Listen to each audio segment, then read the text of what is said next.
পাতা দেখে বিশ্বাসযোগ্য যে বৃষ্টি হচ্ছে। অনেক জোরে জোরে বিদ্যুৎ চমকাচ্ছে।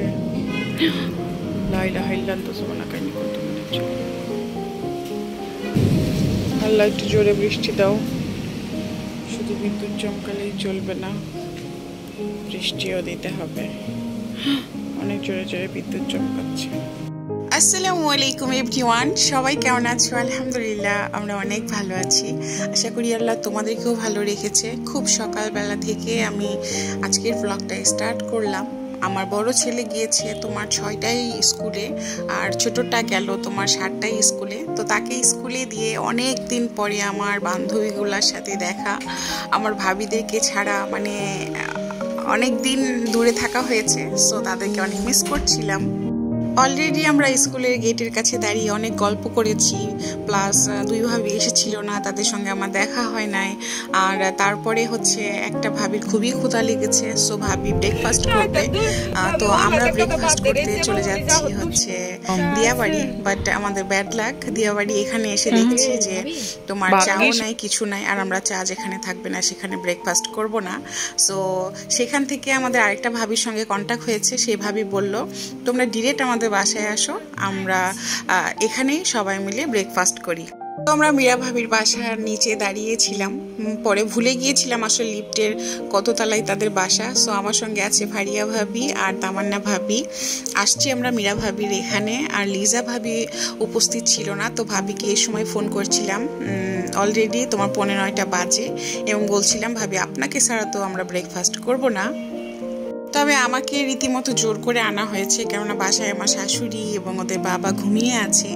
আমি আসতে চেয়েছিলাম না, তো ওরা বলছিল অনেক দিন পরে দেখা, প্লিজ না করবেন না। মানে অনেক কিছু স্যাক্রিফাইস করে আসলে আসা। নিজেরটা নিয়ে কথা বলি, পরেরটা নিয়ে নাই বলি।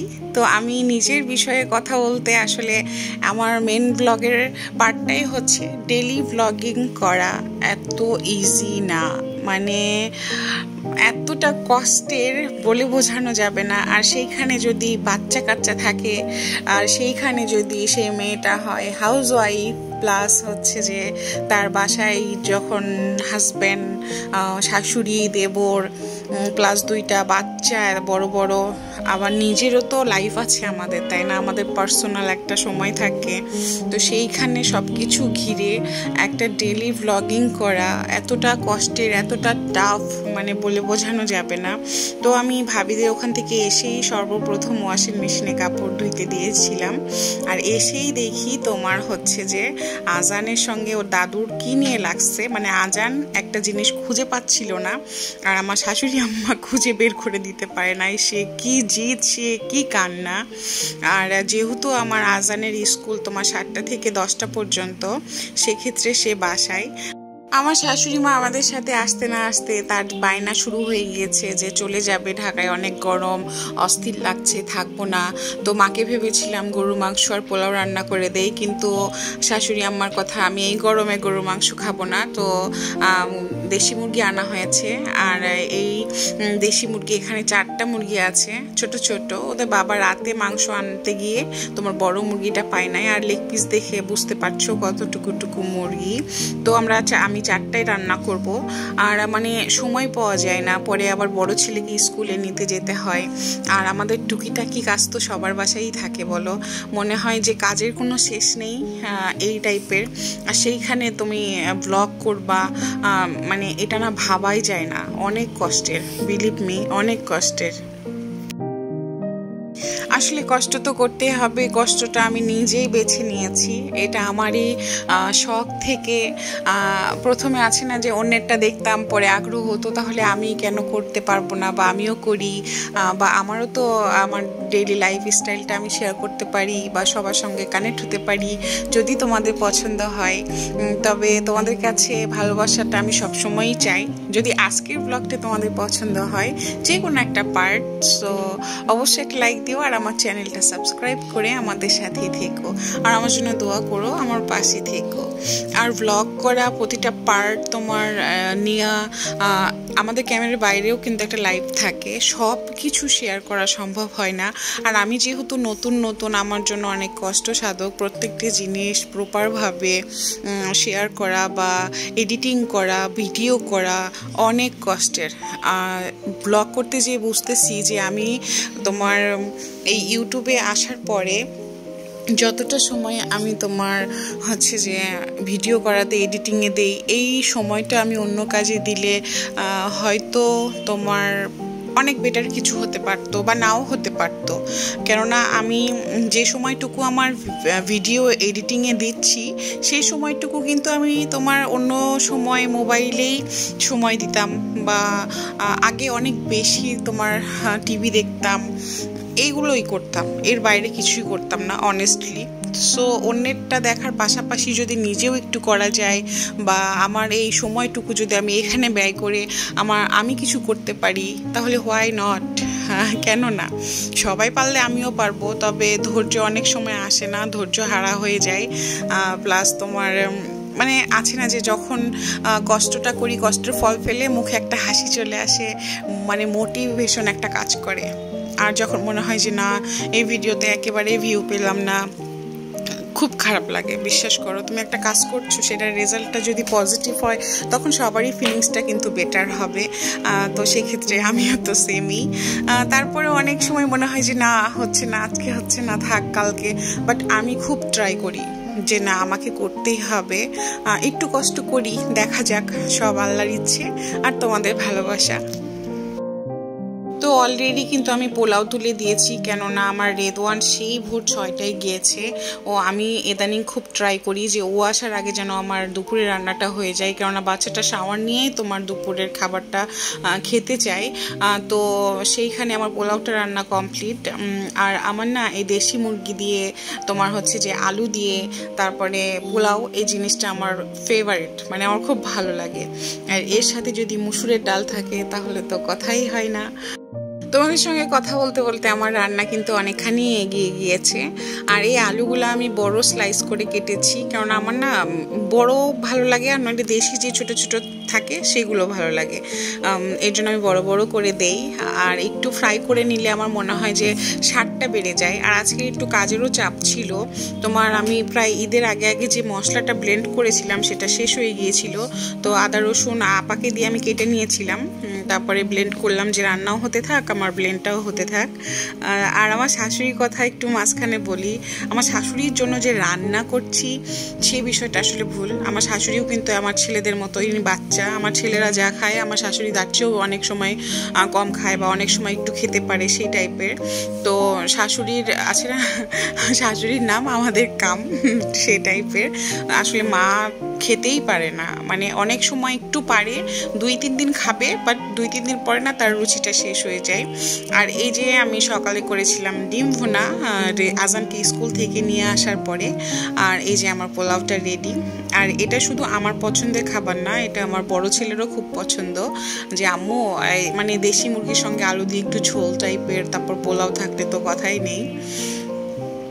তো তারপরে হচ্ছে রবু ভাই আসছিল অফিসে, কে জানি মিষ্টি নিয়ে আসছে, আর ওদের বাবা যেহেতু বাসায় ছিল, সো রবু ভাইয়ের ওদের বাবার সঙ্গেও অফিসিয়াল কিছু মিটিং ছিল, কাজ ছিল, তো সেক্ষেত্রে সে মিষ্টিটা এনেছে। তো আমার শাশুড়ি মাকে খেতে দিচ্ছিলাম, কেননা আমার শাশুড়ি মা, ওই যে বললাম না শাশুড়ির নাম আমাদের কাম, শাশুড়ি মা একেবারেই খেতে পেরেছিল না। আর মা না এই গরমের সময় আমার বাসায় আসলে অস্থির হয়ে যায়, যদিও মাকে বলি মা এসিতে থাকেন, যেহেতু আমার বাসায় একটাই এসি, তারপরও মাকে সবসময় বলি মা এসিতে থাকেন।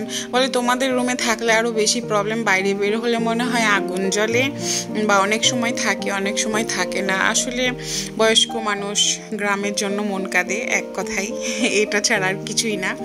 আসছে ভেবেছিলাম যে আরও বেশ কিছুদিন থাকবে, বাট চলে যাব করছে, না জানি কখন চলে যায়। এই জন্য ভাবছিলাম যে একটু ট্রাই করি। আসলে শাশুড়ি মা যখনই আমার বাসায় আসুক তখনই আমি কিছু না কিছু ট্রাই করি যে তার মন মতো যেন করি, সে যেন খুশি থাকে, বা কোনটা খেতে পছন্দ করে কোনটা করে না। এই যে যেমন আনারস, এটা আমার শাশুড়ি আমার খুব ফেভারেট, এইটা আর হচ্ছে আম, প্লাস আমার শাশুড়ির কিছু কিছু জিনিস আছে যেটা হচ্ছে আইসক্রিম, সে খুবই পছন্দ করে। তো ওদের বাবা, বললাম না যে মার পছন্দর প্রায়োরিটিটা আমি বা ওদের বাবা সবসময়ই দেই, কেননা মা তো খাই এই সিম্পল খাবারটা, বলো, এর বাইরে কিছু খাই না অনেস্টলি। এটা শুধু ব্লগের জন্য না, মানে আছে না মানুষ ব্লগের জন্য অনেক কিছুই করে, বাট আমার কথা সত্যতা তোমার কাজে, তোমার ব্যবহারে, তোমার সব কিছুতেই বোঝা যায়। এটা শুধু অফ ক্যামেরায় আমি বলছি এডিটিং করে সেটা কিন্তু না। আমরা চেষ্টা করি আমার দুই মাকে ভালো রাখার, যাতে তাদের দোয়াটা আমরা পাই এবং আমরাও তো একদিন বৃদ্ধ হব। আর সবচেয়ে বড় কথা, আমি এটা বিশ্বাস করি যে উপরে আল্লাহ আছে, আল্লাহকে দেখে ভয় করো, বাস ইনাফ। তারা আমাদেরকে জন্ম দিয়েছে, তাদের দেখভাল কিন্তু আমাদেরকেই করতে হবে। আমাদেরও ভুল আছে, আমরা ফেরেশতা না, মাদেরও ভুল হতে পারে, সন্তানদেরও ভুল হতে পারে, বাট একে অপরকে দেখে তো রাখতেই হবে। যাই হোক, অনেক বড় বড় কথা বলে ফেললাম। আর এই যে দেখো আমার বাচ্চাটা কি করে, দেখো, মার জন্য আমি তরমুজ কাটছিলাম আর সে আমাকে ভিডিও করছিল।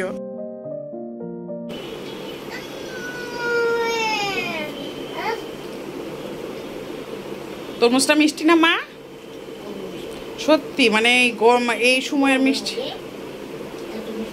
ঠান্ডা হলে আরো ভালো লাগতো না মা? মাত্রই আনছে আর আমি মাত্রই কেটে দিলাম।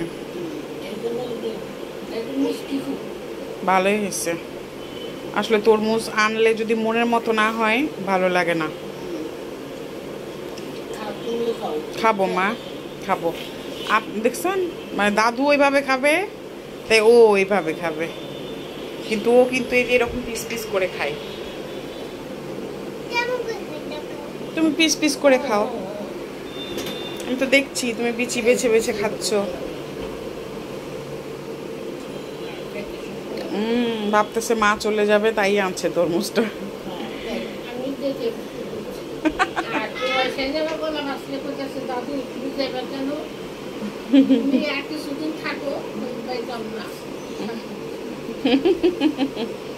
আমাকে বলে কি দাদু কেন যাচ্ছে,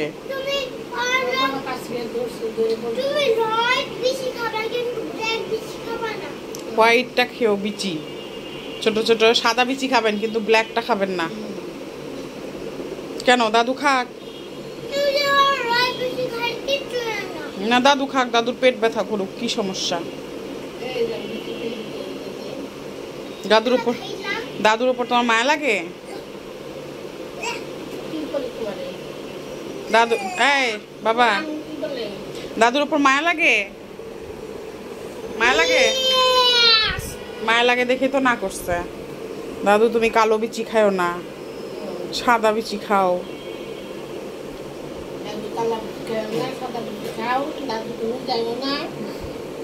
আমাকে বলে কি তুমি দাদুকে যেতে নিষেধ করো, ওই রকম আর নানু যাওয়ার সময়, বুঝছেন, তুমি নিষেধ করো, তুমি নিষেধ করো। আচ্ছা আসবে, নানু আসবে। দাদু থাকলে কি করবা? ও দাদুকে লোভ দেখাচ্ছ? দাদু তুমি থাকো, তুমি থাকলে, দাদু থাকো, আমি আরো বেশি তোমাকে তরমুজ কিনে দিব। ও জানে, বুঝছেন, তরমুজ আপনার বেশি পছন্দ। আসলে আপনারা তরমুজ খান, আমি মাছ ধুই। মাছ আনছে এক গাদি। কি কি কি কি মাছ আনছে এখনো দেখি নাই, আমি দেখবো। তো ওদের বাবা বাইরে গিয়েছিল মার জন্য তরমুজ আর হচ্ছে যে নিয়ে আসছে এক গাদি মাছ। এই গরমে আসলে রাতের বেলা কি রান্নাঘরে আসতে ভালো লাগে? আসলে রান্না রাতে আমার মানে গরম বা শীত দিয়ে না, কেন জানি পছন্দ হয় না, ভালো লাগে না। তো এতগুলা মাছ এনেছে, তো আমার এত খারাপ লাগছিল, কেননা এখন একটু রেস্টের সময় ছিল, আমি সেই সকাল থেকে এতটুকু রেস্টের সময় পেয়েছিলাম না। আর তখনই মাছগুলো এনেছিল, তখন আমার খুবই বিরক্ত লাগছিল কাজ করতে অ্যাকচুয়ালি। তো বিশাল বড় তোমার কাতল এনেছে, রুই এনেছে, পাপ্তা, তারপরে শিং মাছ, আর এইটা অনেক বিশাল বড় একটা ডিম, সেটা হচ্ছে যে তোমার কাতল মাছের। একটার পর একটা কাজ থাকেই। তারপরেও যেহেতু মা আছে তোমার, আমার আজানের জ্বালাটা একটু কম থাকে। বাট বাসায় যখন কেউ থাকে না, আজান না, তখন বসে থাকতে বলে বা ওর সাথে সময় কাটাতে বলে, তখন না আমার কাজও হয় না, কোনো কিছুই হয় না। তো যাই হোক, তোমার যেটা বলছিলাম ব্লগ করা এত ইজি না, সেখানে আবার ফিরে যাই। শুধু তুমি বললা যে হ্যাঁ আমিও ব্লগ করব বা অন্যেরটা দেখতে ভালো লাগে, বাট সাপোর্টটা হচ্ছে অনেক বড় জিনিস। আমি চাইলাম আর হয়ে গেল তা কিন্তু না। সবচেয়ে বড় সাপোর্টটা হচ্ছে আমার হাজব্যান্ড। সে যদি না চাইতো আমি এটা করতে পারতাম না, সে যদি পারমিশন না দিত আমার দ্বারা এটা হতো না। আর মানে সবসময় আমি গ্রেটফুল যে আমার হাজব্যান্ড, আমার অল ফ্যামিলি মেম্বার সবাই অনেক সাপোর্টিভ। ইভেন আমার দেবর থেকে শুরু করে আমার শাশুড়ি থেকে সবাই আমাকে বলে যে পারবা, করো, লেগে থাকো, একদিন কিছু হবে। স্পেশালভাবে আমার দেবর অনেক আমাকে অ্যাপ্রিসিয়েট করেছে বা বলেছে যে ভাবি পারবেন না, হাল ছেড়ে দিয়েন না, বা মানে অনেক কিছু। একদিন অনেক কিছু শেয়ার করব এই বিষয়ে। সো আমার মাছ পরিষ্কার করার পরে আমার রেদওয়ান তোমার ইভিনিং ক্লাস করে প্রায় 9:15টায় আসে। তারপরে আমরা 9টারও পরে রওনা দিয়েছি দিয়াবাড়িতে। শাশুড়ি আম্মাকে বাতাস খাওয়াবো, তাই তার অস্থিরতা, তার গরম, মানে সেই গ্রামে যাওয়ার জন্য পাগল হয়ে গিয়েছে।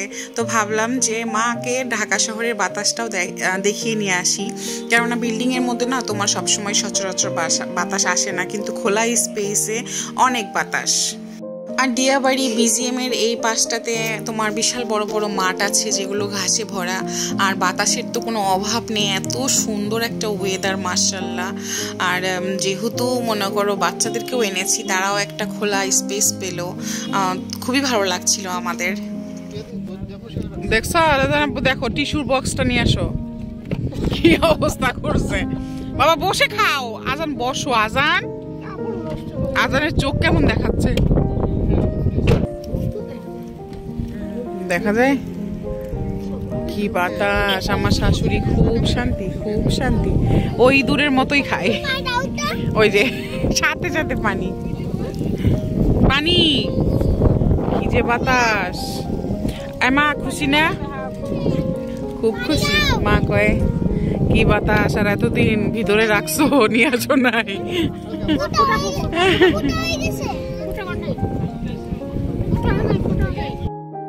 উড়ে যাবো, এত বাতাস, এত লাগতেছে।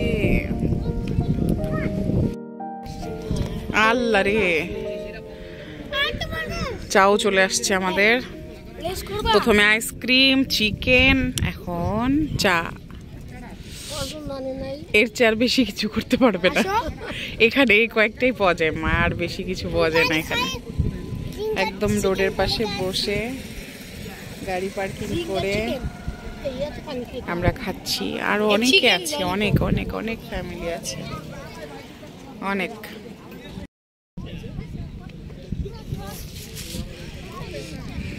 ওরাও মজা পাচ্ছে, ওদেরকে কতদিন পরে বের করেছি, বুঝেন না? কবুতর গুলা উঠতেছে। আহারে, আমার কবুতর 2টা ঘেমে কি হয়েছে। হ্যাঁ, ললিপপ চিপস, ললিপপ চিপস, এত কিছু। সূর্য তো রাতে দেখো তো সূর্য আছে, রাতে কি সূর্য থাকে? মা কিছু বলেন, এত বড় শান্তি আপনাকে দিলাম, একটু দোয়া করে দেন আমার জন্য। আল্লাহুম্মা আমিন। আমার শাশুড়ি সেই খুশি, এখানে সারা রাত লাগলে তাও খুশি। অবশ্যই মা, এখানে যদি মাকে খালি বিছানায় পেতে দিই, কালকেও আসবো মা, সমস্যা নাই। আপনি যে 1 দিন 2 দিন আছেন, অবশ্যই আপনাকে আবার নিয়ে আসবো নি। আজকের প্ল্যানটাই ছিল যে শাশুড়িকে ঢাকা শহরের বাতাস খাওয়াই ছাড়বো, এর জন্য আসলে মাকে নিয়ে আসা। তো মা খুশি, তো আমরা খুশি। এই যে হাট বাজার বসাইছে। আর আমাদের চিপস কই? মা কি ঝালমুড়ি দাও।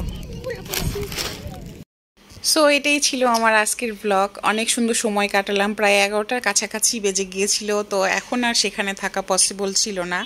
সো এটাই ছিল আমার routine blog, daily routine lifestyle blog. So তোমাদের যদি ভালো লাগে অবশ্যই সাথেই থেকো। আজকের জন্য আল্লাহ হাফেজ।